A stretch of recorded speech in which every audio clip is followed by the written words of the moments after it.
મામાની પોળ મહાવીર સ્વામી જિનાલય ખાતે ભક્તિ ભાવનાનો કાર્યક્રમ યોજાયો। જૈનોના 24મા તીર્થકર ભગવાન મહાવીર સ્વામીના જન્મ કલ્યાણક મહોત્સવની ઉજવણી અંતર્ગત શહેરના સૌથી જૂના જિનાલય ખાતે આ ભક્તિ ભાવનાના કાર્યક્રમનું આયોજન કરવામાં આવ્યું। આ અંગે મામાની પોળ દેરાસરના ટ્રસ્ટી હેમેન્દ્ર શાહે જણાવ્યું કે અમારે ત્યાં સંપ્રતિકાલીન મહાવીર સ્વામી ભગવાનની ચમત્કારી પ્રતિમા બિરાજમાન છે। હાલ જે દેરાસર છે તે 92 વર્ષ પૂર્વે તેનો જીર્ણોદ્ધાર કરવામાં આવ્યો છે। આ જિનાલયમાં સયાજીરાવ ગાયકવાડ પણ દર્શન કરવા માટે આવતા। આજે યોજાયેલી ભક્તિ સંધ્યાના કાર્યક્રમમાં લોકોને તપોવનના ગાયક કલાકારોએ ભક્તિ રસમાં તરબોળ કરી દીધા અને છેલ્લે કુમારપાળ મહારાજાની આરતી અને મંગલ દીવાની ઊંચી બોલી બોલવામાં આવી, આરતી કરવામાં આવી। વધુ માહિતી જૈન અગ્રણી દીપક શાહે આપી।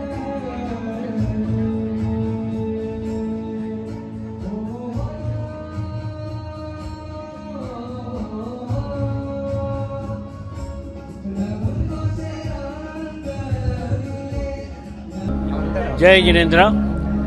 આજે આ અત્યારે મામાની પોળ જૈન સંઘના અતિ પ્રાચીન મહાવીર સ્વામી ભગવાન જેમાં મૂળ નાયક તરીકે બિરાજમાન છે એવું દેરાસર અત્યારે અહીં અવેલેબલ છે અને આજના શ્રી મહાવીર પ્રભુના જન્મ કલ્યાણક દિવસ એટલે કે સાલગીરીના દિવસે અત્યારે અહીંયા આગળ ખૂબ જ ધામધૂમથી પ્રસંગો ઉજવાય છે।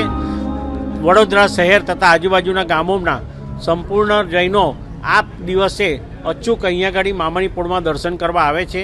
વડોદરા શહેરની સમસ્ત વડોદરા જૈન સંઘ જે સંસ્થા છે એ આ દિવસ પૂરતી માંડવી નજરબાગથી એક શોભાયાત્રાનું આયોજન કરે છે, જે શોભાયાત્રા શહેરના રાજમાર્ગો પર થઈ અને બરોડા મામાની પોળ સ્થિત મહાવીર સ્વામી જિનાલયે મહાવીર સ્વામી ભગવાનના દર્શનાર્થે પધારે છે। આજના દિવસના કુલ કાર્યક્રમો જોવા જઈએ તો શોભાયાત્રા ઉપરાંત સવારે અહીંયા આગળ ભક્તિ સંધ્યા, પૂરા દિવસ દરમિયાન આંગીની રચના, ત્યારબાદ જીવદયાની ટીપ।